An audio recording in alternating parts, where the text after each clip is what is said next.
Hola. ¿Me escuchan? Hola, profe, yo sí lo escucho.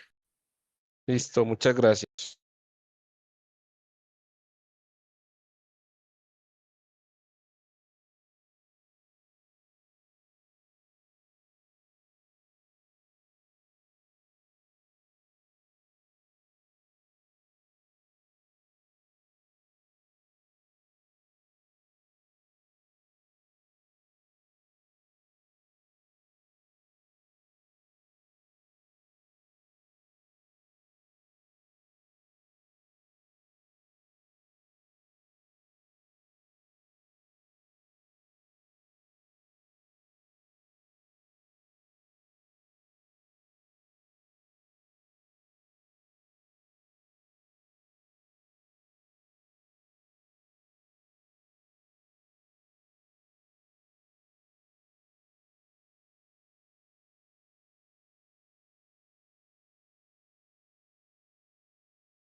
Listo, jóvenes, buenas tardes. Vamos a continuar con la tercera clase de estado sólido.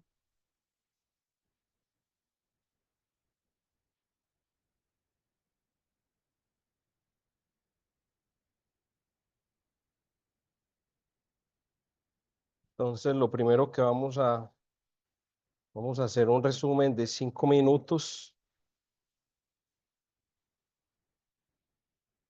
Luego vamos a hablar un poco de las líneas espectrales,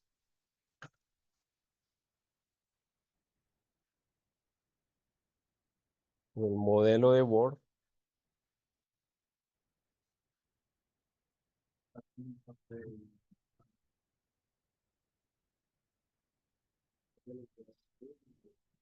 Y hoy vamos a entonces a introducir lo que son los postulados de la mecánica cuántica.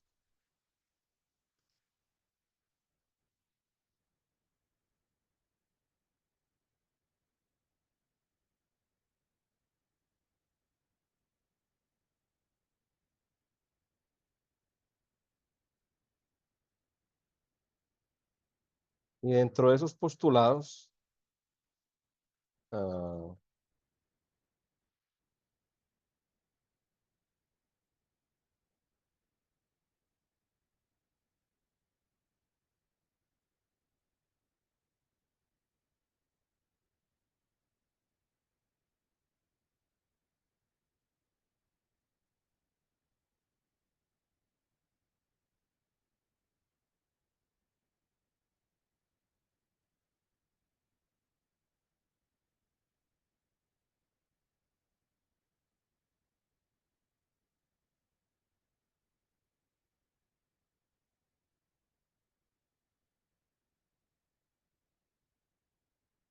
Listo. Vamos a arrancar entonces con resumen, un resumen de la clase pasada y ese resumen va a estar a cargo de ustedes. Palabras claves de la clase pasada.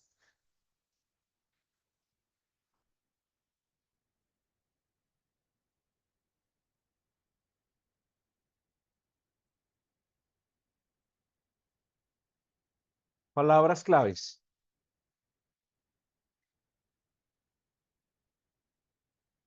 ¿Cómo? Duro. Efecto fotoeléctrico. ¿Y qué es eso?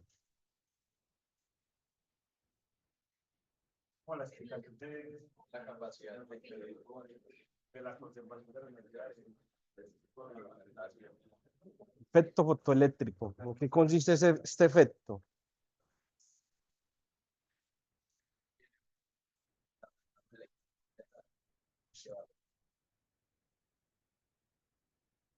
Además de que es una explicación eh, corpuscular de la luz, ¿no?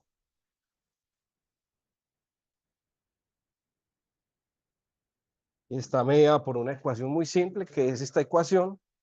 La energía cinética máxima de los electrones depende de la frecuencia con la que interactúa el metal. ¿Está bien? Y esto tiene una explicación profunda en la naturaleza corpuscular de la luz. O sea, la unidad fundamental de la luz es el fotón. Listo, fotón. Y el fotón tiene una energía, los fotones tienen una energía H por nu.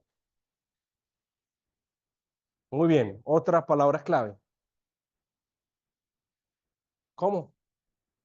Potencial retardado.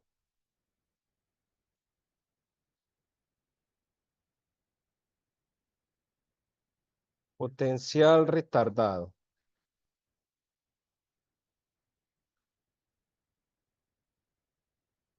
¿Qué es un potencial retardado? Muy sencillo. Usted, para poder acelerar un electrón, pues si pienso en un electrón como una partícula con masa, yo tengo que aplicar una fuerza, ¿no? Una fuerza. Y normalmente la fuerza es U por E. Y como un electrón tiene carga negativa, entonces si yo aplico un campo eléctrico en una dirección dada, los electrones se mueven en dirección contraria. ¿Está bien? ¿Sí? Entonces, una forma de describir el efecto fotoeléctrico es sustituir la energía de los electrones para yo poder darle cierta energía a los electrones. Necesito una diferencia de potencial que los acelere o los frene. ¿Está bien? Y eso es lo que llamamos nosotros, que además me sirve para diseñar un circuito que me permita colectar electrones y medir corriente, que en esencia esa es la importancia del efecto fotoeléctrico. ¿Cuál es la conversión electroóptica? O sea, ¿cuánto de luz convierto yo en electricidad? ¿Listo? Para eso necesito diseñar un circuito y ese circuito lo diseño con una diferencia de potencial y una corriente. ¿Está bien?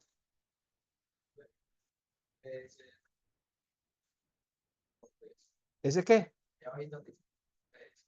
Este es lo que la compañera acaba de decir, potencial retardado, ¿cierto? Está en términos de voltaje, es un voltaje. ¿Qué otras cosas, otra palabra clave, otras dos, y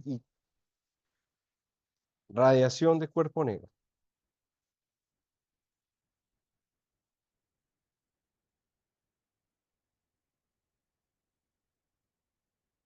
Muy bien, ¿y eso es qué? Eso, en esencia, todo cuerpo que está a una temperatura T tiene asociada una longitud de onda, una distribución en función de la longitud de onda. Y de ahí se desprenden varias cosas, como la longitud de onda máxima por la temperatura es igual a una constante, ¿no?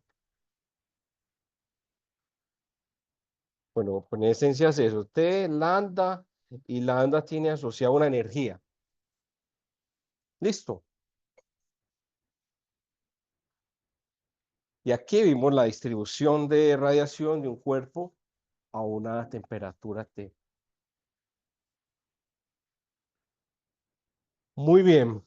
Mm, otras dos palabras claves y nos metemos ya en, ¿qué más? ¿Cómo? Constante de plan, muy importante.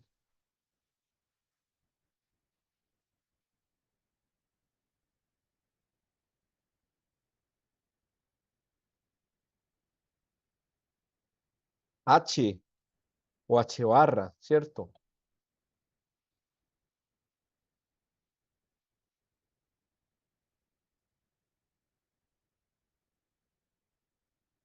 ¿Por 10 a la qué?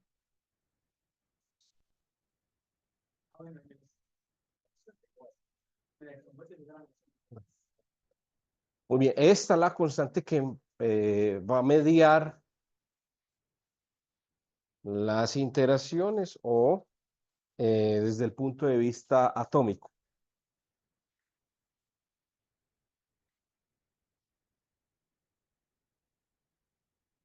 Una última.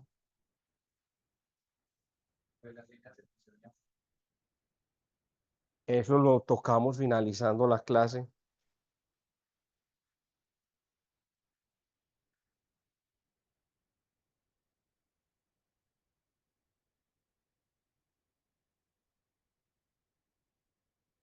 ¿Y eso es qué? Que lo vamos a retomar hoy.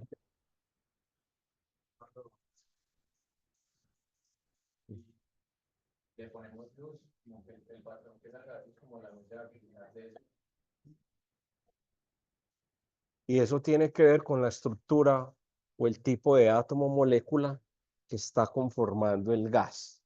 ¿Sí? Cada sistema entonces va a tener lo que se llama unos niveles de energía discretos.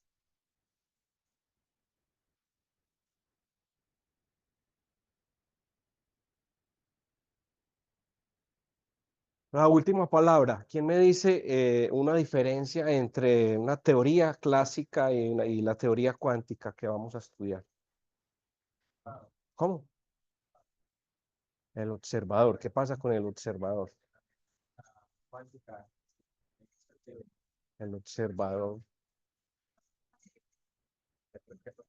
Eso en la clásica es pasivo. Todos los fenómenos ocurren.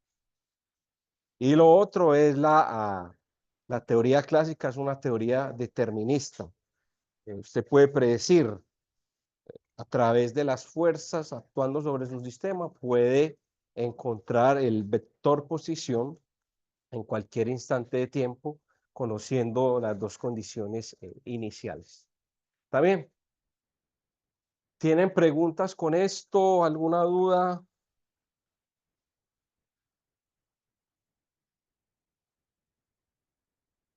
¿No? ¿Todo bien?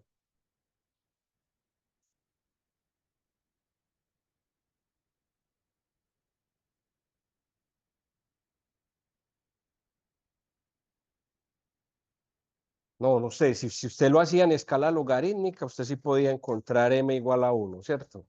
Pero si lo haces, de hecho, si lo haces en la regresión también, el ajuste de los datos te tiene que dar, el m te tiene que dar aproximadamente 1, por cualquiera de los dos caminos. No es que lo igualará a 1, sino que a través del ajuste usted encuentre que en efecto ese m vale 1. ¿No? Porque si lo igualas a 1, ya estás asumiendo de antemano cuál es la curva que se ajusta a los datos.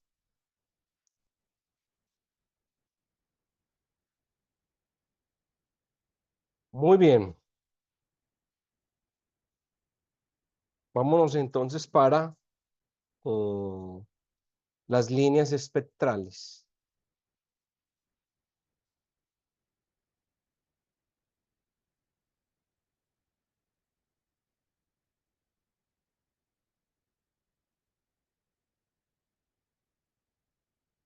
Y aquí voy a hablar el sistema más simple que nosotros vamos a estudiar con un solo electrón, se llama el átomo de hidrógeno.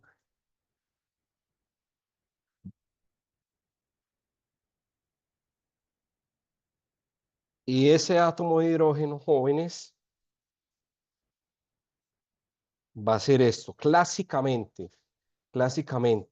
Primero voy a mostrar una visión clásica de cómo Bohr lo,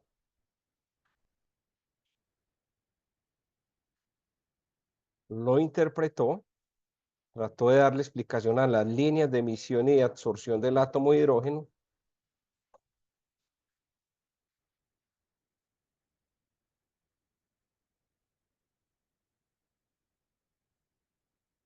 ¿Qué es el átomo de hidrógeno? Clásicamente, el átomo de hidrógeno es un protón, el más simple, un protón y un electrón. ¿Sí? Este protón, este es un electrón y aquí tengo un protón, carga positiva. ¿Listo? Ese es el modelo clásico del átomo de hidrógeno, un electrón orbitando alrededor del núcleo, donde ese núcleo va a tener un protón. Y la fuerza que liga el electrón al núcleo es una fuerza electromagnética. ¿Qué fuerza será? ¿Quién me dice?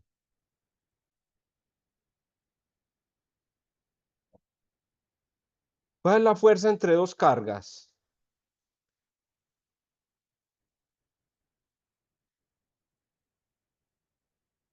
¿Cómo?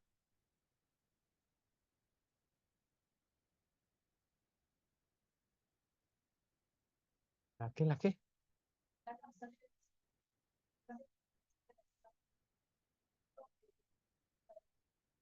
Eso. Si este es R, si el electrón está a una distancia R, por supuesto que aquí voy a asumir, voy a poner mi sistema de referencia acá. El origen está,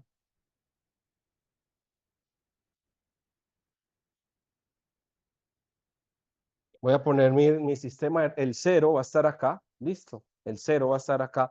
Entonces, la fuerza eléctrica entre esas dos cargas es menos K, Q1, Q2, sobre R al cuadrado. Como tiene la misma carga, pero signo contrario, entonces es menos K, E al cuadrado sobre R al cuadrado. Y aquí, esta fuerza es una fuerza eh, atractiva. Entonces, si el vector U sub R va en la dirección del protón hacia el electrón, el U sub R va en sentido contrario. ¿Está bien? Esa constante eléctrica es 1/4pi, la permitividad del vacío. Ese es el modelo clásico del átomo de hidrógeno. Entonces, ¿qué se tenía hasta el siglo XIX? Este modelo. El átomo de hidrógeno consiste en este modelo donde la fuerza entre el protón y el electrón es esta fuerza, la fuerza eléctrica, pero lo que no se entendía muy bien era lo siguiente.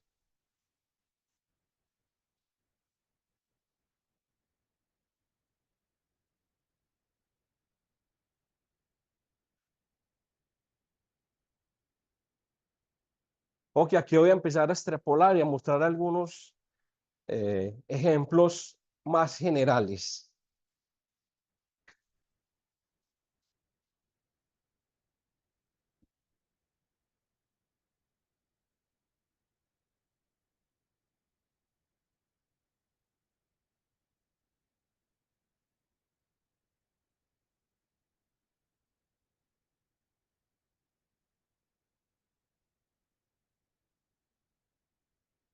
Muy bien, era esto, ¿sí?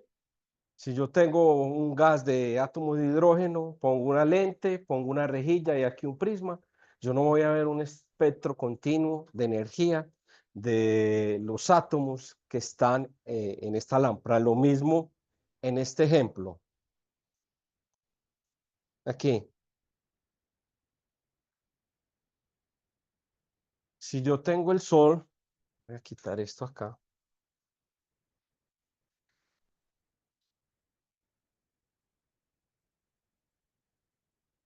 Si yo tengo aquí el Sol y lo paso por un prisma, yo voy a ver una distribución continua en el espectro de radiación.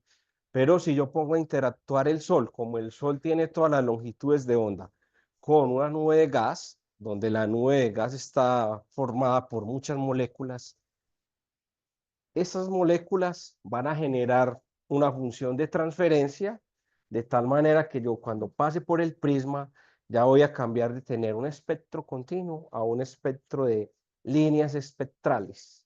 También líneas espectrales. Algunas líneas van a ser líneas de emisión, o sea, el sistema que hay aquí va a emitir energía y algunas otras líneas van a ser las líneas de absorción. ¿Sí? Esto no se entendía muy bien con el modelo de la mecánica clásica, que es ese que yo les acabé de mostrar, ni con la expresión o el modelo clásico del átomo de hidrógeno. ¿Listo? Ahí es cuando entra Bohr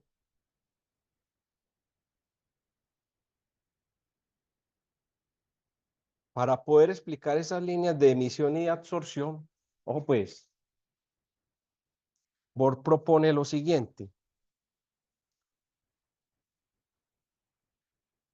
Lo primero es que el electrón va a trazar una órbita muy bien definida, una órbita circular, ¿listo? Y esa órbita va a estar definida por un número cuántico n. O sea, el electrón no puede estar en posiciones arbitrarias, él tiene que estar en una órbita muy bien definida, circular, que va a estar caracterizada por una energía y un momento angular. ¿Alguien recuerda qué es el momento angular? Sí.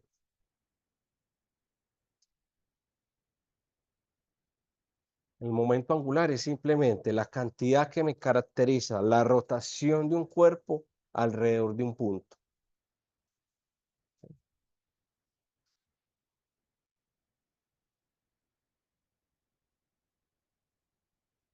Entonces, por ejemplo, aquí el momento angular del electrón es el vector posición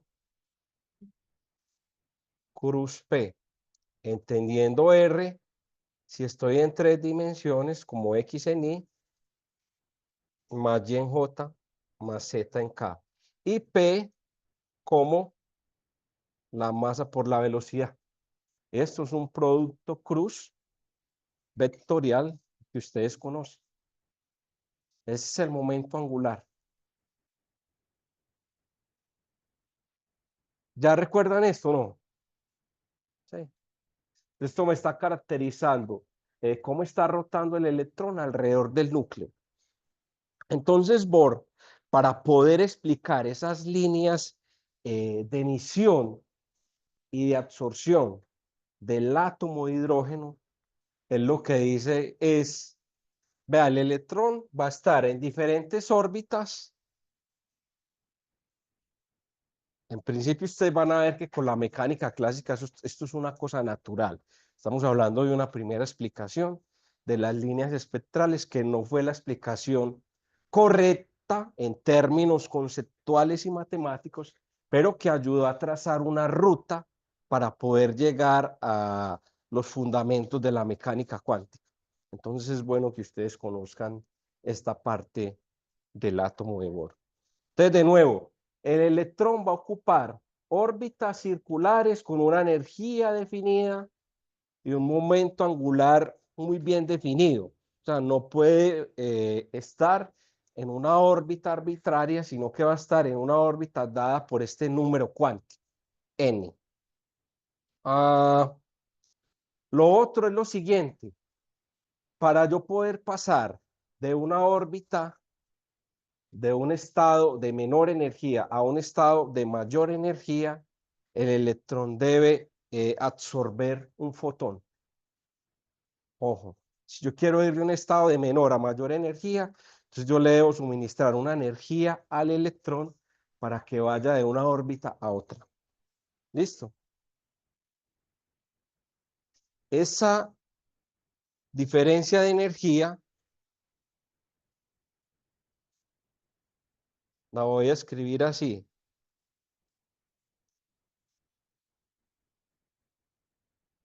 La diferencia de energía entre el estado final del electrón y el estado inicial tiene que estar mediada por la interacción de un fotón, que es este de aquí. ¿Listo?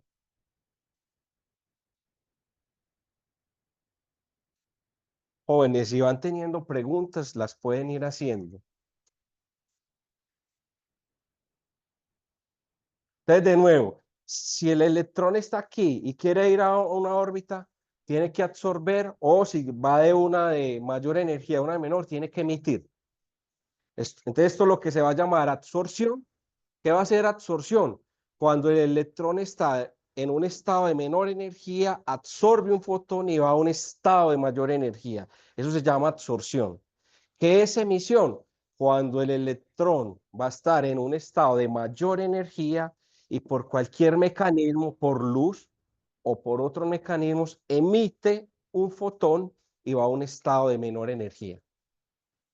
¿Listo? Eso es emisión. Entonces, una cosa es emisión y otra cosa es absorción. Ahora sí, Vea, pero entonces, la absorción es cuando cuando absorbe un fotón, o ahí no es solamente un fotón. puede absorber muchos fotones también, ¿cierto? Pero la cantidad mínima que él necesita para ir de un estado de menor energía a un estado de mayor energía es un fotón, que es h nu, lo que les puse aquí, ¿cierto? Mira, esta es la energía del fotón, esta es la energía del electrón en el estado final, esta es la energía del electrón en el estado inicial. Voy a poner eso ahí. Esto es la energía del electrón,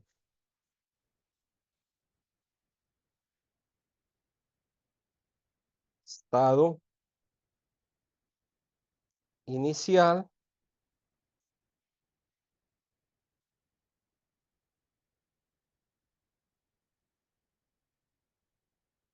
estado final, y esta es la energía del fotón. ¿Listo? Entonces, si yo quiero que el electrón vaya de una órbita en el modelo de Bohr, ¿no? Ojo, estoy en el modelo de Bohr. Yo quiero que él vaya de una órbita de menor energía a una de mayor energía, entonces tiene que absorber luz, un fotón mínimo, para que lo lleve de un estado a otro.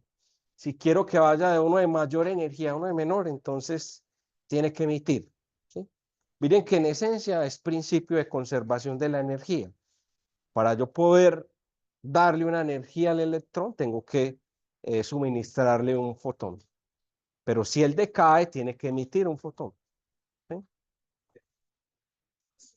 ¿Cómo? En caso de que uno quiera que pues, aumente su energía, que no le suministra el electrón, es el botón. Pero si no quieres que baje de estado, como no puede también. Hay muchas maneras. Una manera también es con luz. ¿Sí? Lo que pasa es que no todos los sistemas, bueno, aquí porque tenemos un solo electrón, pero resulta que el electrón, recuerden que la temperatura tiene también asociada una cantidad de energía. Entonces, los sistemas no están siempre en cero absoluto, tienen una temperatura T. Entonces, puede ser que el electrón no esté en el estado fundamental, sino que esté en un estado excitado. Y cuando yo lo ilumine con luz, él puede absorber ese fotón y decaer. O yo puedo aplicar una diferencia de potencial también y hacer que él decaiga. O puedo, o ¿qué puedo hacer? Mandarle una partícula que no sea luz que colisione con el átomo y el electrón puede caer por una colisión. Eso se llama una transición no radioactiva. ¿Sí? ¿Está bien? Hola, profe, tengo una duda, disculpe. Sí, claro. Eh, es que me pierdo entonces en el ejemplo que usted ponía en el taller, que era pues ya el efecto Compton, que un fotón colisionaba con un electrón, entonces ahí, ¿qué está pasando? ¿Está absorbiéndolo, emitiéndolo o es otra cosa diferente? Ahí, entonces, ¿de qué estamos hablando? No, aquí, bueno, son varias cosas. Aquí, eso es una buena pregunta. La mecánica cuántica que nosotros vamos a estudiar se llama mecánica cuántica no relativista. ¿Qué significa no relativista? Que los electrones se van a mover a velocidades muy bajas comparadas con la de la luz. En esta parte, una cosa es el efecto Compton, cuando yo digo que un fotón le puede suministrar un momento a un electrón y el electrón y el fotón puede cambiar de dirección, emitir una longitud. Ahí estoy analizando una colisión. Llega un fotón, ¿cierto? Interactúa con el electrón, le suministra un momento y hay un corrimiento lambda. Aquí, en este modelo de Bohr, estamos pensando en una absorción, una transición, ¿cierto?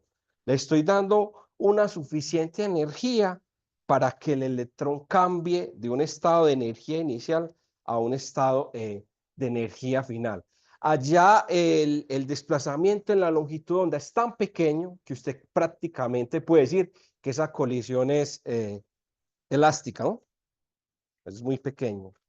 Entonces, son dos cosas diferentes. Allá asumimos que el electrón se mueve a una velocidad muy alta, de hecho lo vimos, es una cosa relativista, y aquí estamos analizando, son procesos, transiciones electrónicas. Listo, estamos pensando es en el electrón, no en el fotón dispersado. Allá pensamos es en el fotón dispersado. ¿Está bien? Ah, ok, profe, Mm. gracias. Muy bien, hasta acá alguna pregunta. Entonces,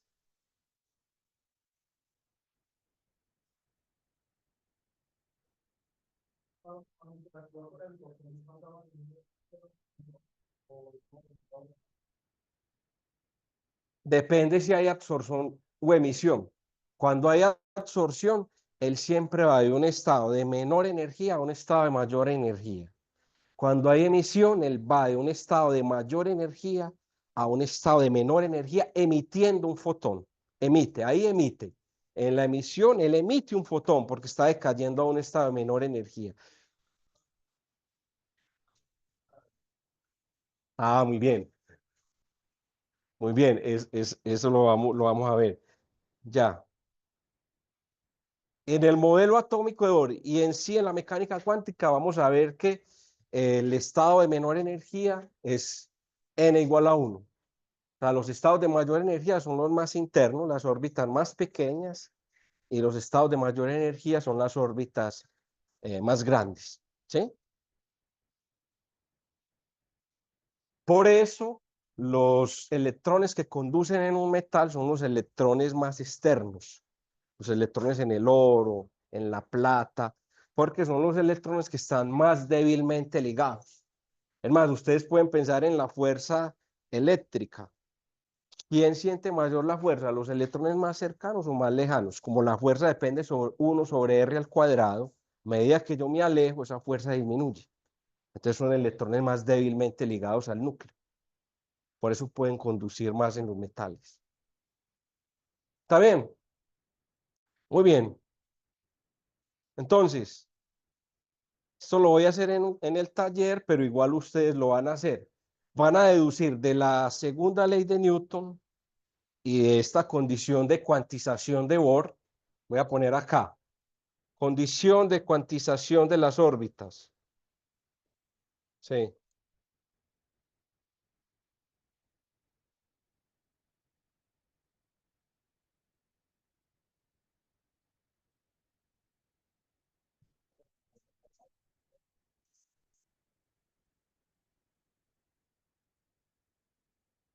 Espérate, sí, ya. Condición de cuantización de las órbitas. No. Sí, más cercano. L, ojo, L en magnitud, lo que dice Bohr es que el momento angular es NH barra. ¿Listo? NH barra. Entonces ustedes a partir de esta condición de cuantización, voy a escribir las ecuaciones en orden, ojo pues, utilizando 1, utilizando 2, que L es igual a R cruz P, pero aquí es muy sencillo. Como el electrón se está moviendo en un círculo, ¿cuál es el vector momento aquí? ¿Quién me dice? La velocidad es como tangente a la trayectoria. Entonces es un vector que es perpendicular al vector posición. ¿Estamos de acuerdo? Este es el vector posición. La velocidad es un vector tangente, ¿no? Entonces, por lo tanto, en este modelo, la magnitud de L es mr por B. ¿Listo? Mr por B. ¿Cómo es la segunda ley de Newton ahí para el electrón? ¿Quién me dice? ¿Cómo? ¿Fuerzas qué? Sí, sí, sí, eso. ¿Fuerzas qué? Fuerzas masa por aceleración. Ya. ¿Y qué aceleración hay ahí? Una aceleración centrípeta, ¿no? O radial. Entonces, la fuerza, como la aceleración radial apunta hacia el centro, ¿no? Y la fuerza es la fuerza eléctrica. Entonces voy a tener que KE, E al cuadrado, R al cuadrado es masa B cuadrado sobre R, que es la aceleración radial. ¿Listo? Voy a escribir acá la ecuación, esta ecuación 3. Voy a encerrar esto en cuadritos para que lo tengan en cuenta. 1, 2, 3,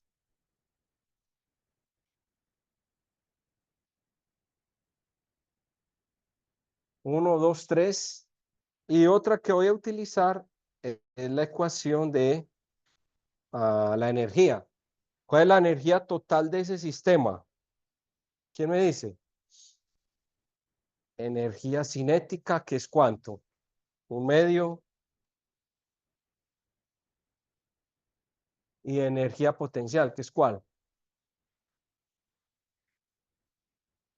No, no, ahí no hay energía. La energía gravitacional es muy pequeña porque las masas de esas dos partículas. Aquí hay energía potencial eléctrica. ¿Cuál es la energía potencial eléctrica? Menos KE. ¿Cómo calcula uno la energía? Mire que todo esto tiene que ver con lo que ustedes han visto en todos sus cursos. Este campo vectorial, si uno no piensa en física, este campo vectorial es un campo conservativo. Qué es un campo conservativo? Ah, eso lo vieron en cálculo de varias variables, en matemáticas especiales. Que no Ah, depende de la trayectoria. eso es una No, no depende de la consecuencia. trayectoria. Eso. Eso es una de las consecuencias, pero matemáticamente un campo conservativo es que el rotacional de ese campo es cero. O sea, yo puedo escribir esta fuerza como el gradiente de un potencial, ¿sí o no?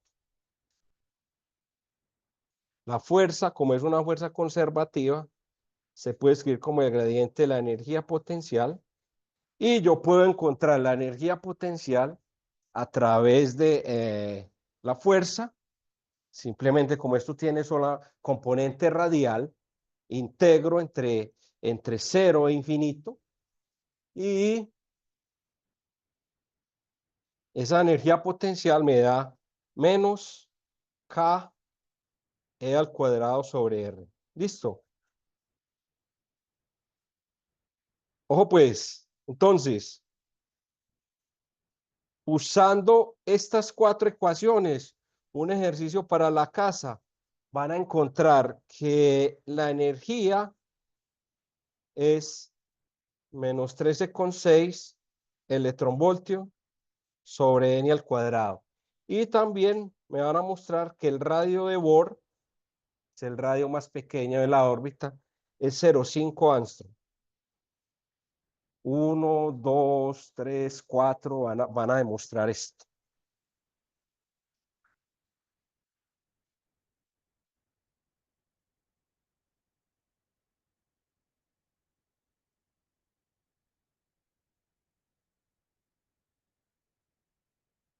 Y que el radio de las órbitas es n, creo,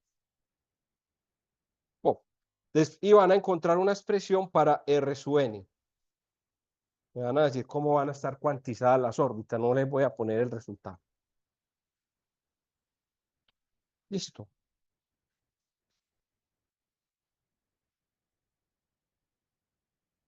Entonces, miren lo importante de esta expresión.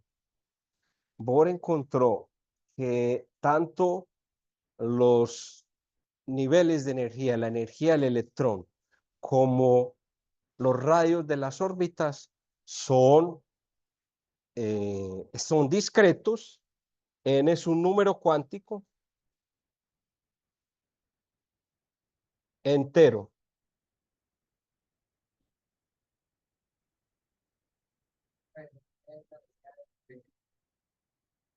Su N es esta energía, que es la energía del electrón. Esta es la energía del electrón, que depende del N. Entonces, por ejemplo, cuando el electrón está en el estado fundamental, siempre el de más baja energía va a ser para el átomo de hidrógeno N igual a 1. N igual a 1. O sea, si ustedes piensan clásicamente, va a ser este de acá. Listo. Entonces, mire que con este modelo tan sencillo, que es un modelo, de nuevo, con errores, tiene un error fundamental visto desde el punto de vista de la teoría electromagnética, él llegó al resultado verdadero. Pero es una interpretación, un camino que tiene errores conceptuales y sería en contra de la teoría electromagnética, que ya les voy a decir por qué. Pero llegó a un resultado correcto en términos de el R sub n y la energía. Vamos a ver, vamos a calcular, por ejemplo, algunas de las líneas espectrales del átomo de hidrógeno que están ahí. ¿Sí? Por ejemplo, vamos a calcular una línea de absorción. Y ya les voy a decir cómo se hace el experimento. ¿Qué será una línea de absorción? Por ejemplo, en infrarrojo. Vamos a suponer, ustedes me van a decir cuál es la energía que necesita el electrón para ir del estado fundamental al estado 8. Me van a decir cuál es la longitud de onda que yo necesito. Entonces la pregunta es si el átomo de hidrógeno está aquí, el electrón está acá, ¿cuál es la radiación que yo necesito para que él vaya del estado 1 al estado 8? ¿Cómo calculo eso? Y ahí estaría hablando de absorción, ¿no?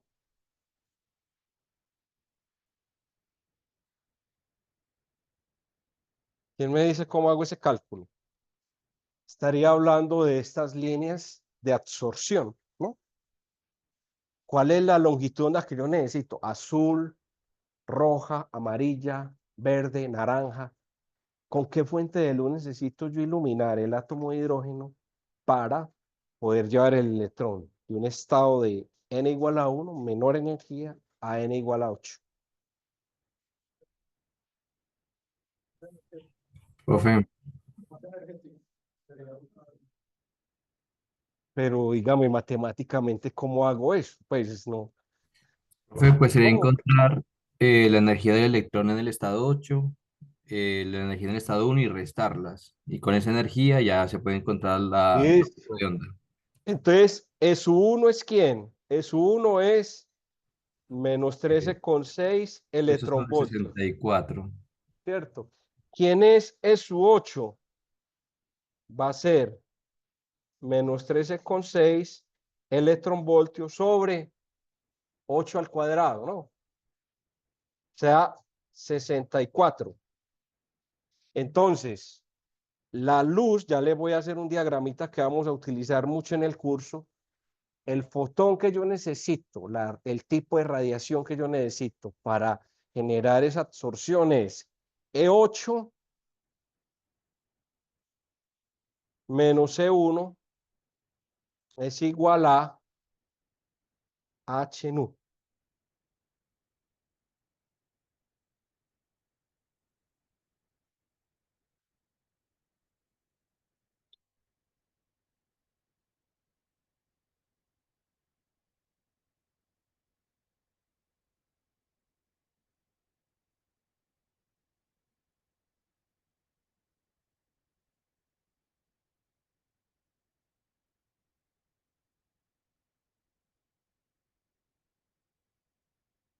Entonces, ¿eso me da cuánto? Menos 13,6 sobre 64, ¿cuánto te da? ¿Cuánto? 0,21 electronvoltios. Electronvoltio, ¿no?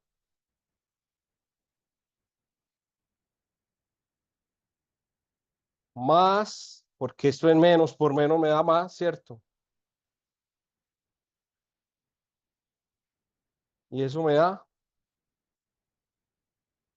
¿cuánto?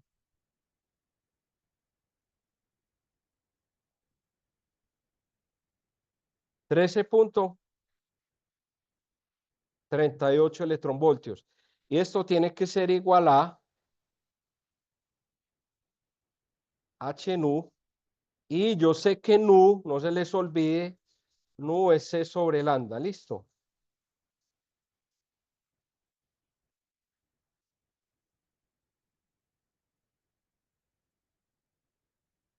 O sea que la longitud de onda que yo necesito es HC.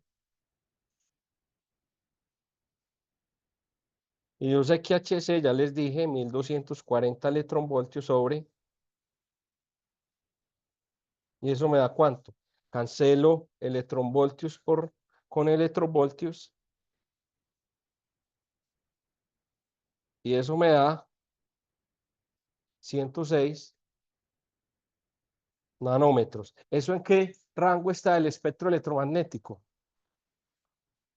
De más o menos lo que vos decías, ¿sí? Ultravioleta, ¿no? Entonces, mire, ahí está. Necesito luz ultravioleta para poder generar esa absorción. ¿Sí ven? ¿Mm? Pero para poderlo hacer de una manera más genérica, vamos a hacerlo así, para que ustedes puedan calcular cualquier absorción o emisión. Su F va a ser 92. ¿Cuánto?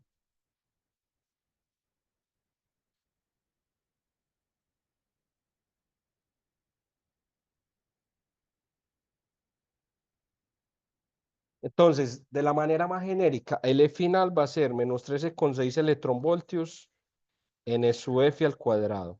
Y su I va a ser menos 13,6 electronvoltios en su I al cuadrado. Entonces, para poder generar una absorción o emisión, voy a hacer lo siguiente. Su F menos su I tiene que ser H nu o HC sobre lambda. ¿Listo?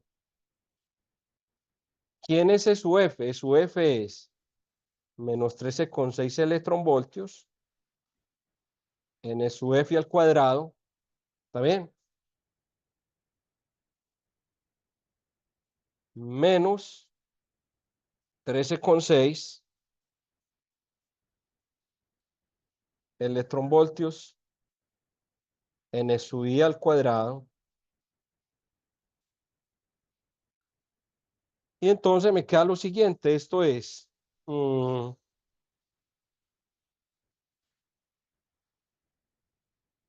aquí me da positivo, ¿no? ¿Está bien?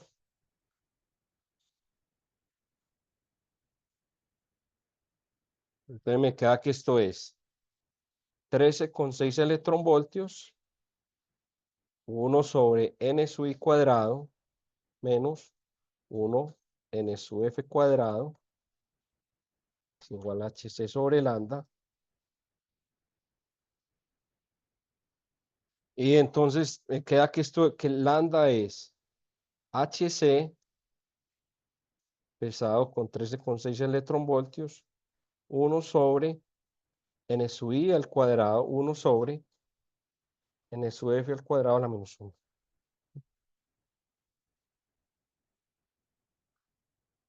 Entonces, para poder encontrar la longitud de onda de absorción o emisión, en este curso vamos a suponer que la probabilidad, enseguida hablamos de eso, la probabilidad de absorción y de emisión es la misma.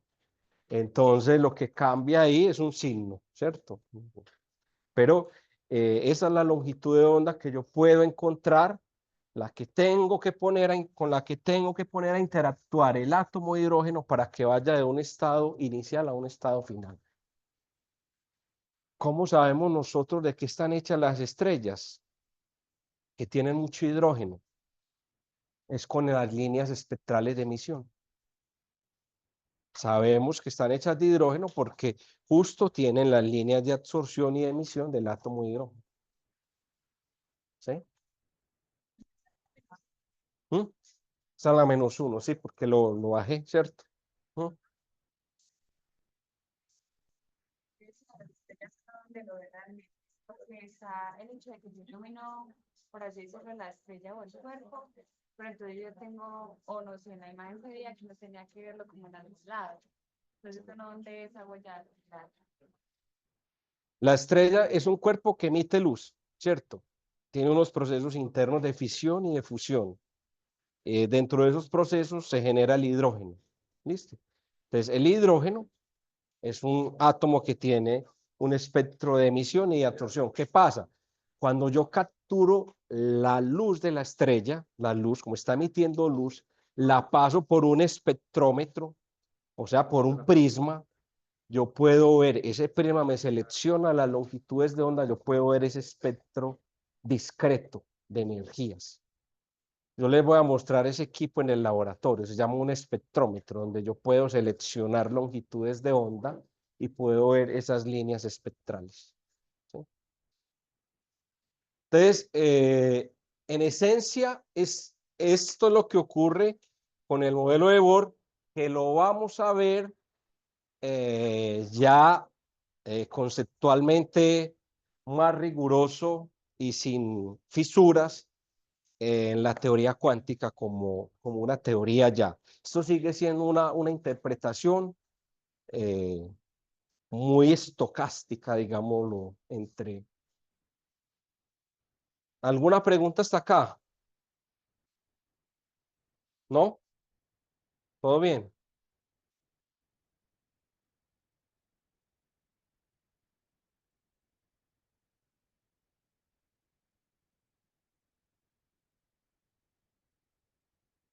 Esto,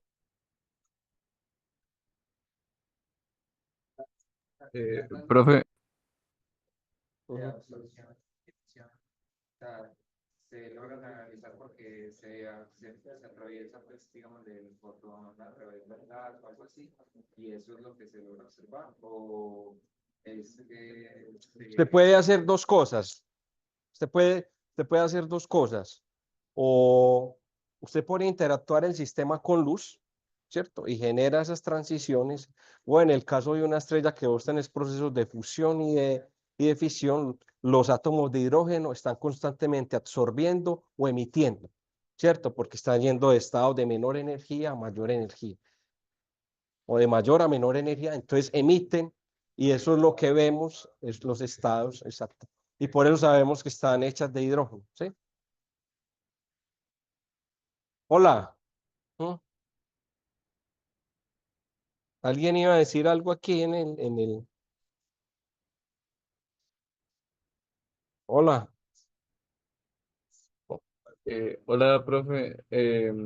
Usted mencionaba que la probabilidad de emisión y absorción es la misma, pero pues solo hay esos dos casos para confirmar o hay un otro caso en el que no haga ninguna de esas dos.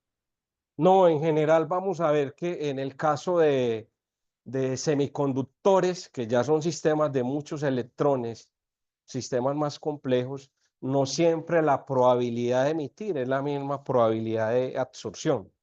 Hay una disparidad en esas probabilidades. ¿Listo? Eso lo veremos más adelante.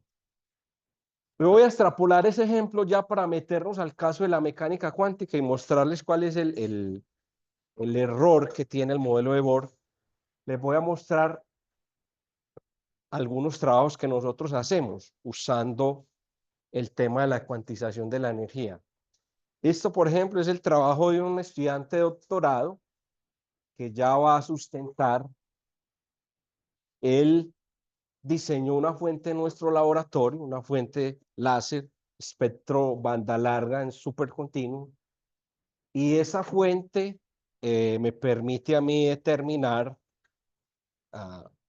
ciertos biomarcadores de pacientes con enfermedades renales.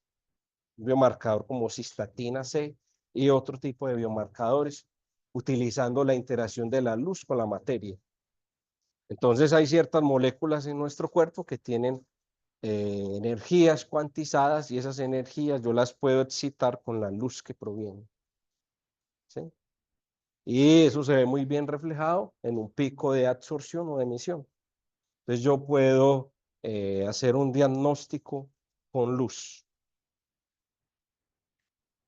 No voy a entrar en detalles, el que esté interesado, pues, pero en esencia,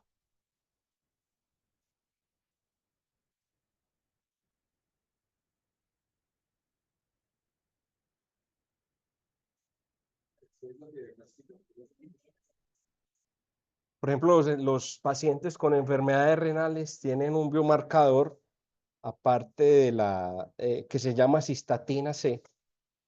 Entonces, si vos tenés cierto porcentaje de cistatina C por encima del umbral, sos propenso a tener diabetes o tener más, ¿sí? Entonces, esto lo puedes hacer con luz. Entonces, él, por ejemplo, nosotros diseñamos esta fuente de luz y él puede detectar algunos grupos. Aquí es un ejemplo particular de acetona, que es un conjunto de cadenas de átomos de carbono e hidrógeno, y eso lo puede ver en picos muy bien definidos, picos muy bien definidos. Cada elemento isopropanol tiene una frecuencia muy bien definida de absorción y de emisión, y eso yo lo puedo ver con luz. Mire que son cosas muy interesantes porque estos efectos se dan de nuevo a escala nanométrica. Estamos hablando a escala del átomo también, escala de Armstrong.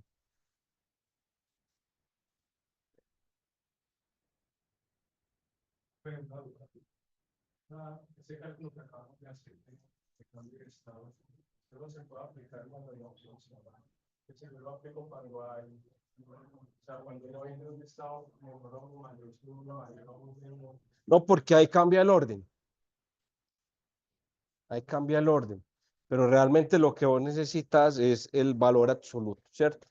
No tenés una longitud de onda negativa. ¿Cómo? ya no es absorción, Estás perdiendo energía, estás decayendo de un estado de mayor a menor energía, entonces tenés que emitir un fotón, ¿no? Muy bien. Otro ejemplo aquí tiene que ver con el tema de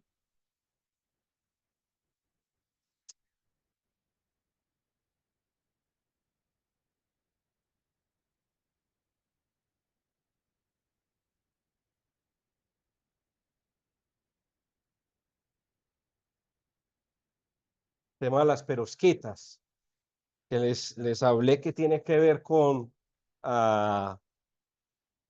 este material, ¿cierto? Que se usa para diseñar celdas fotovoltaicas.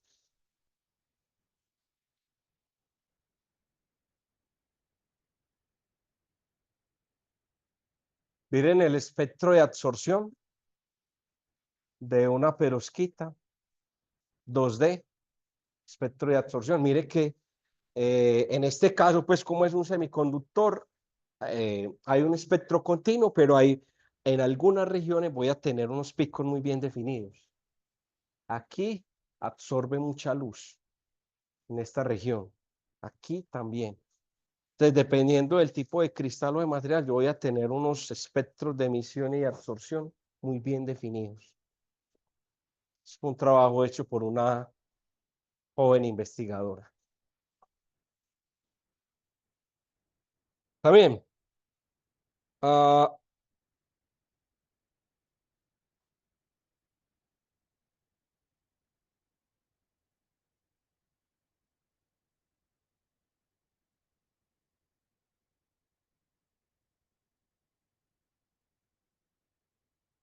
¿cómo? ¿Cuál de todos? Ah, ya. ¿Qué es lo que hace variar ahí como estos tipos de... pues, En este caso, la concentración. ¿Ves? 15%, 30%, 50%. Entonces yo puedo cambiar el espectro de absorción o de emisión dependiendo de la concentración del material.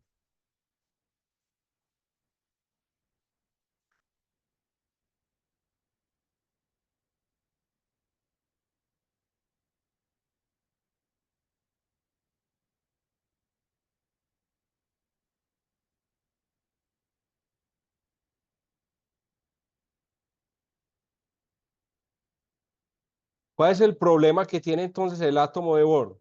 Jóvenes, es el siguiente. Si el electrón está sometido a una fuerza, él debe sentir una aceleración y toda carga que es acelerada radia energía, va perdiendo energía. Si pierde energía, va a llegar un momento en que el electrón va a colisionar con el núcleo y eso no pasa, ¿cierto? El átomo de hidrógeno es estable. Si eso pasara, pues no tendríamos ni universo, ni sol, ni vida, ni estrellas, nada, ¿sí? El átomo de hidrógeno es estable. Entonces, ese es uno de los problemas de Bohr, tal vez el más importante. Y ahí, para poder entender este sistema, ahí es donde entra ya la teoría cuántica. Ya nos vamos a meter de lleno a la teoría cuántica. ¿Listo?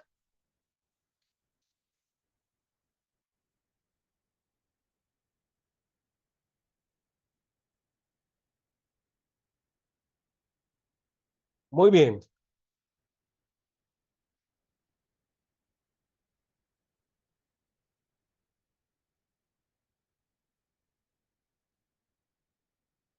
La teoría cuántica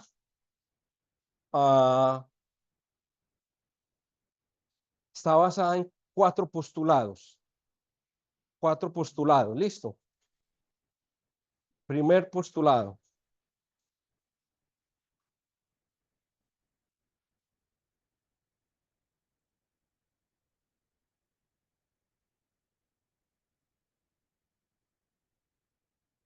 Cualquier sistema físico se puede representar por una función de onda compleja con variables reales.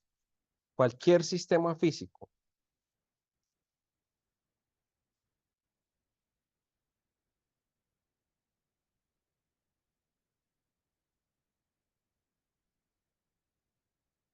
Se puede representar por una función de onda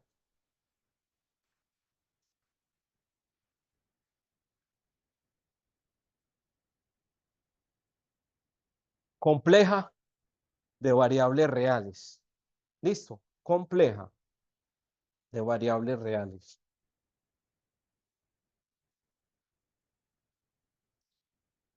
Esa función de onda obedece lo siguiente.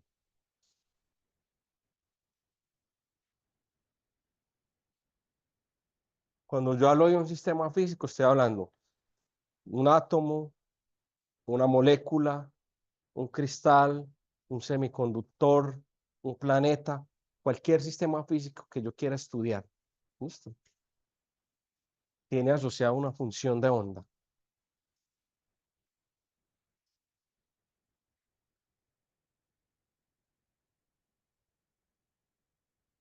Esa función de onda es una función integrable y acotada. Eso significa que la integral de menos infinito hasta infinito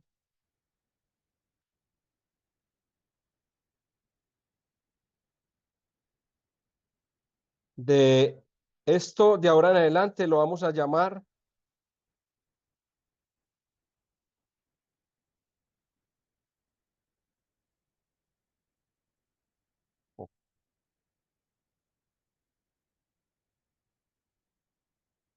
lo vamos a llamar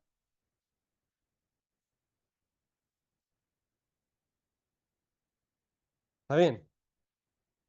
Esto lo vamos a llamar el complejo conjugado de la función de onda, que es lo mismo que el complejo conjugado de un número complejo. ¿Sí? Eso significa que esta función está acotada y tiene sentido físico, porque si cualquier sistema físico tiene, o sea, una función de onda, tiene que estar en cualquier lugar del universo, ¿cierto? Y para nosotros el universo está entre menos infinito e infinito. ¿Sí?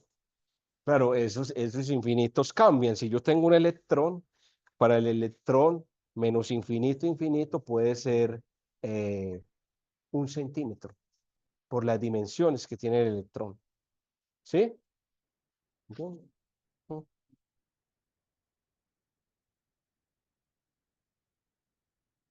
Muy bien. Esto se llama condición de normalización. Condición de normalización.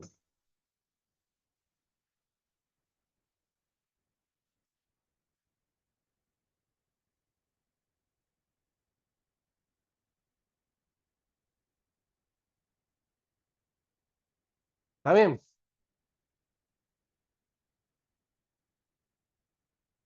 A esa condición de normalización yo la voy a escribir un poco más general, porque aquí la escribí en coordenadas cartesianas.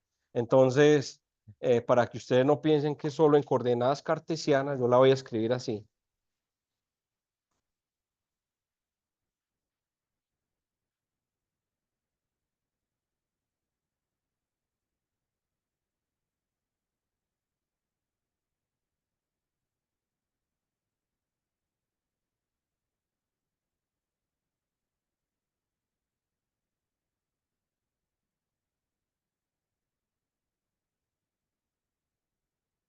Ese de 3R lo vamos a interpretar como de X, de Y, bueno, el diferencial de volumen, ¿listo? El diferencial de volumen. Esto es la función de onda por su conjugado, el módulo al cuadrado. ¿Listo? ¿Listo?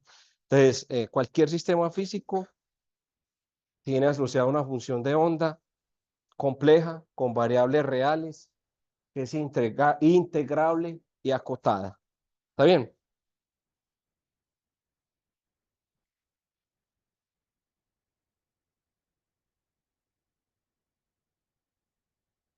Importante esto y lo voy a subrayar. La función de onda no va a tener interpretación física.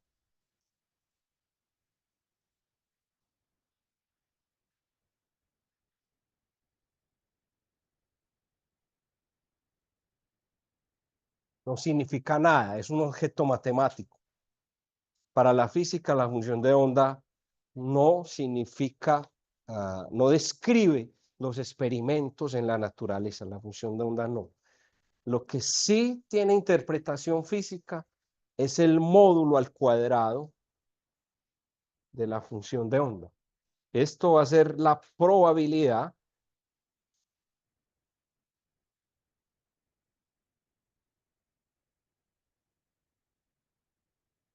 de encontrar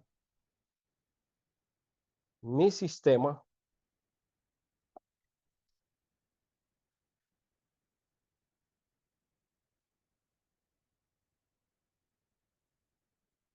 entre la posición R y R más dr. ¿Listo? Esta sí tiene interpretación física. Tiene sentido, si la función de onda es una cantidad compleja, para yo poder extraer información de un número complejo, pues necesito el módulo o necesito la parte real y la parte imaginaria. ¿Sí? Uno nunca mide una energía imaginaria, eso no existe, o una rapidez, ¿sí? O un momento angular, ¿no? Siempre mide una variable real, y esa variable real es el módulo al cuadrado. ¿Está bien?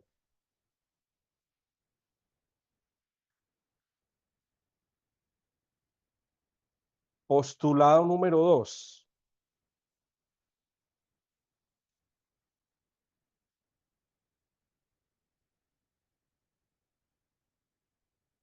Es aquí donde entra todo el soporte matemático de la mecánica cuántica, es el álgebra lineal.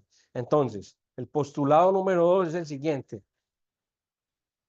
Cualquier cantidad observable, cualquier observable físico,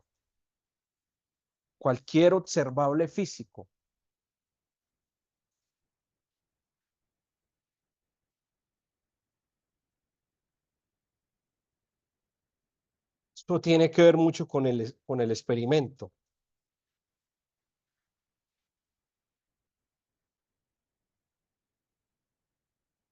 ¿Qué es un observable físico, jóvenes? Voy a poner aquí varios.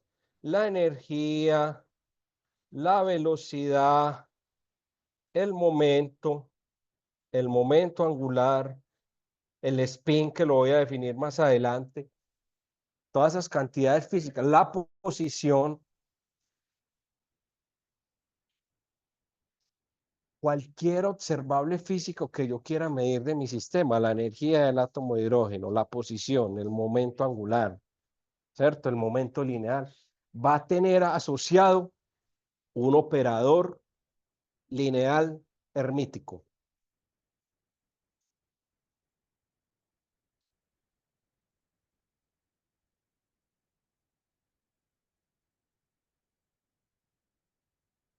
Un operador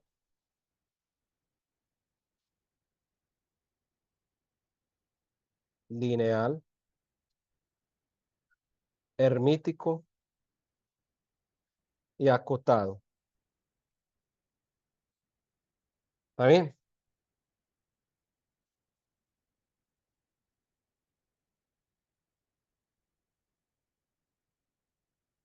Voy a desglosar estas tres cosas matemáticamente. ¿Qué será un operador lineal? Operador lineal.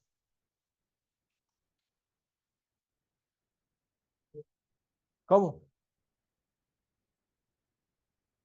Es un operador lineal. ¿Cómo?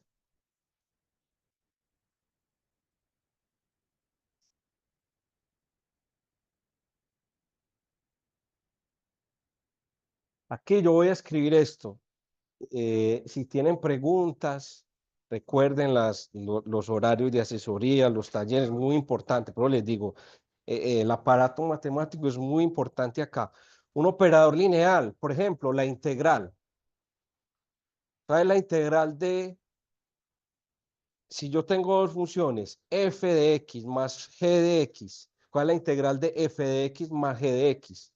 Es la integral de f de x más la integral de g de x. Eso es un operador lineal. Yo puedo, ¿qué es un operador? Otro operador lineal, la derivada de una función con respecto a x, de f de x más g de x, es la derivada de f de x más la derivada de g de x. Eso es un operador lineal. Entonces, Un operador lineal es si yo tengo una función de onda 1 que me representa un sistema y tengo una función de onda 2, sistemas físicos.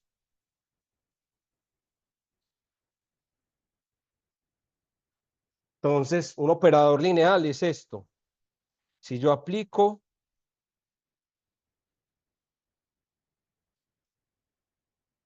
el operador a la suma, me va a dar A, el operador aplicado a 1, más B, el operador aplicado a 2.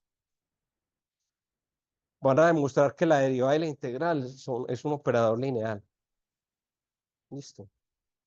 Esto es un operador lineal.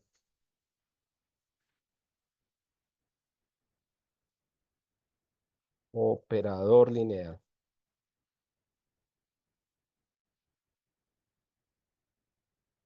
Hermítico.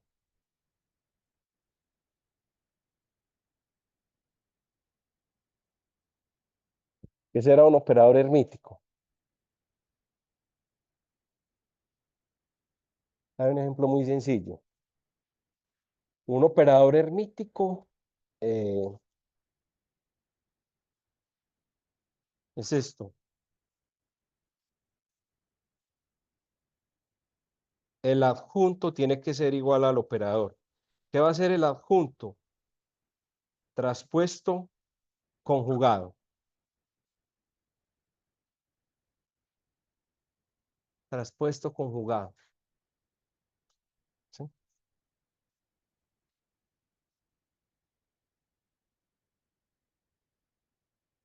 Y eso tiene una relevancia importantísima.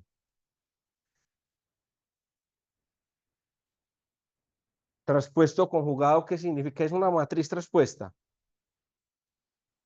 ¿Cómo? Que a su IJ es a su J y cambio a su hijo, ¿cierto? Esa es la traspuesta. Ah, que es una matriz simétrica.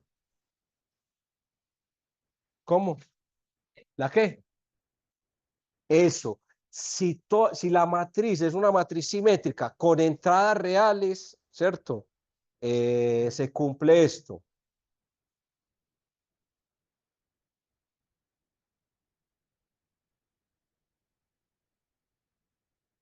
Ejercicio. Entonces, el primer ejercicio acá, mostrar que el operador diferencial y el operador integral son operadores lineales. ¿Listo?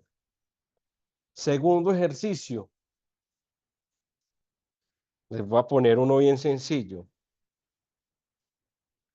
1, 2. Esa matriz es simétrica, ¿no? Sí. Van a mostrar, van a calcular los autovalores y los autovectores de esta matriz. ¿Listo?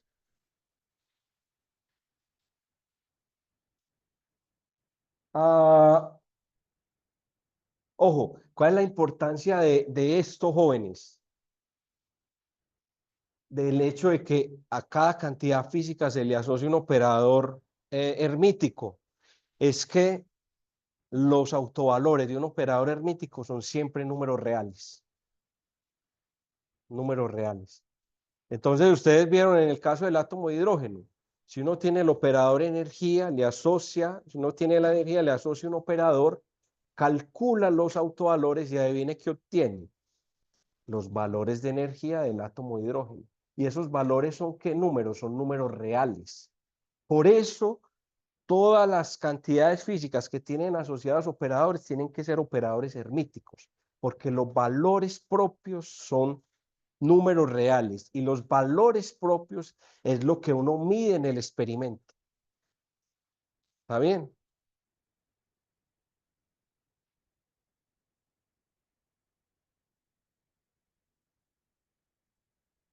Hermítico también significa lo siguiente, que usted le aplica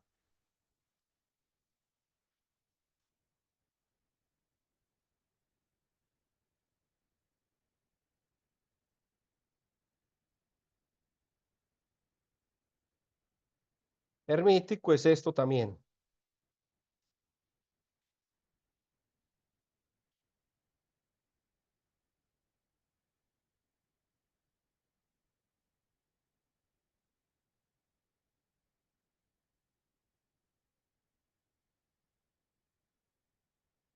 Listo, esa es la condición de ser hermítico.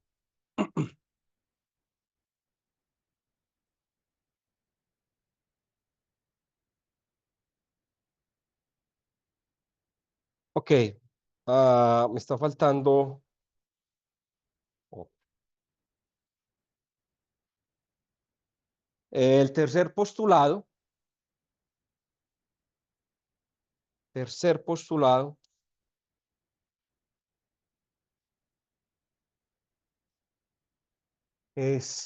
aquí tiene que ver ya la contraposición con la mecánica clásica.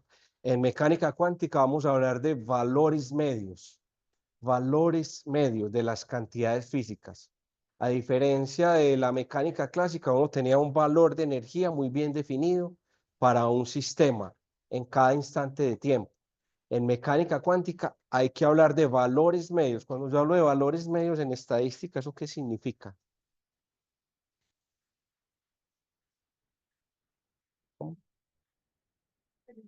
Promedios. Promedios. ¿Y eso qué significa desde el punto de vista experimental? Si yo, Un si yo valor tiro esperado. si yo quiero calcular el valor medio, voy a hacer un experimento con este lápiz. Voy a calcular el valor medio dejándolo caer de aquí. ¿Cuál es la velocidad con la que cae? ¿Qué debo hacer? Pues hacer 20 experimentos, 100 experimentos con las mismas condiciones. Dejo caer el lápiz 100 veces, 200 veces y calculo la velocidad de caída. Y ahí calculo el promedio y ahí doy una variable que es el valor esperado. Entonces, el valor esperado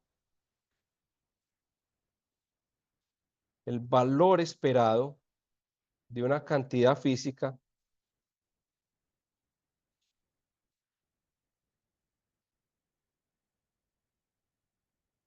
que tiene asociado un operador hermítico, lo vamos a calcular así. Va a ser la integral de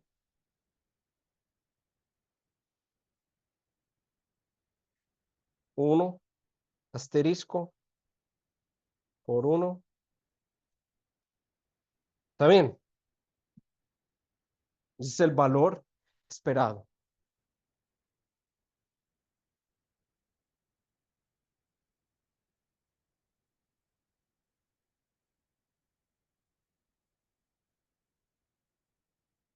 Entonces yo siempre voy a hablar en mecánica cuántica es de promedios, ¿sí? De probabilidades.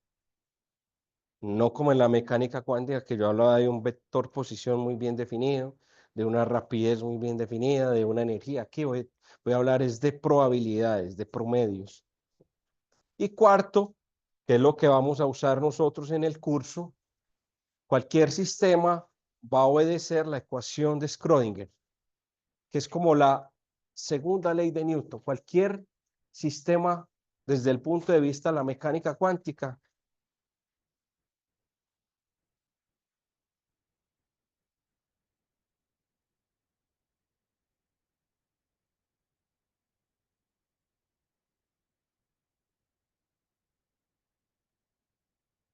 cualquier sistema físico, va a obedecer, y ahí nos vamos a concentrar nosotros, esta ecuación.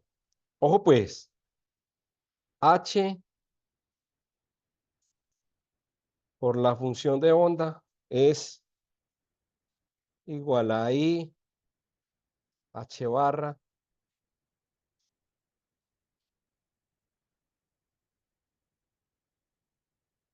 y les voy a mostrar la secuencia, cuál es la secuencia que uno va a aplicar siempre en cualquier sistema para poderlo resolver con las herramientas de la mecánica cuántica, cualquier sistema.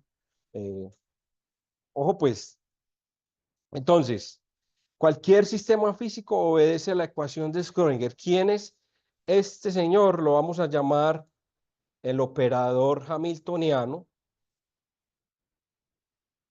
Operador hamiltoniano. Y tiene ese operador hamiltoniano, se escribe como la energía cinética más la energía potencial. ¿Está bien? Que puede depender de la posición y del tiempo en general. ¿Listo? Cualquier sistema físico va a obedecer la ecuación de Schrödinger. Este I es el I imaginario, no es el I de corriente. Es el I imaginario, la unidad imaginaria, o sea, raíz de -1. Este H barra es la constante de Planck sobre 2. Esto es una derivada parcial con respecto al tiempo. Y esto es una función de onda. Entonces, yo les voy a simplificar unos pasitos para que ustedes no se pierdan cuando uno va a resolver los problemas que vamos a resolver en este curso, los problemas que resuelven hoy la gente que hace modelación y experimento, los problemas que yo resuelvo en mi grupo de investigación. Lo que hacemos desde el punto de vista de la mecánica cuántica son 4 pasitos. Se los voy a poner ahí para que lo tengan presente y no se compliquen la vida. ¿Listo? 4 pasos. A modo de nota. ¿Listo? A modo de nota. Lo primero es identificar la energía potencial. ¿Listo? De mi sistema.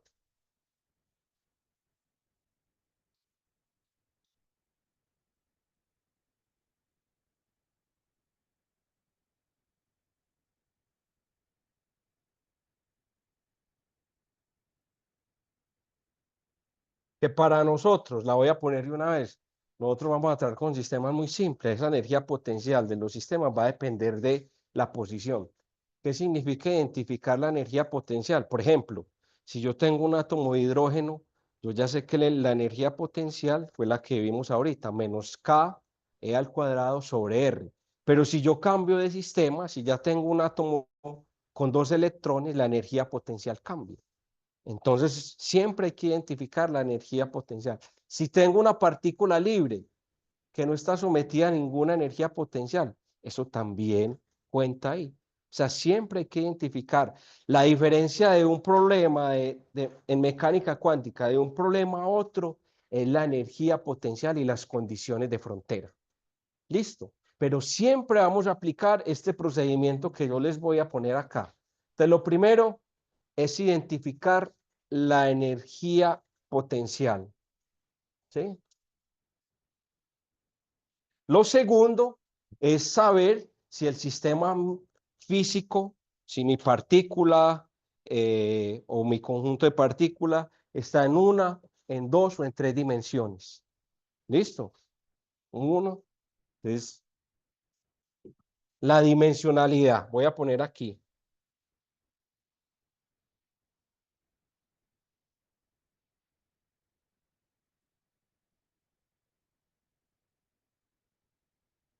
Una, dos o tres dimensiones. ¿Por qué les digo eso?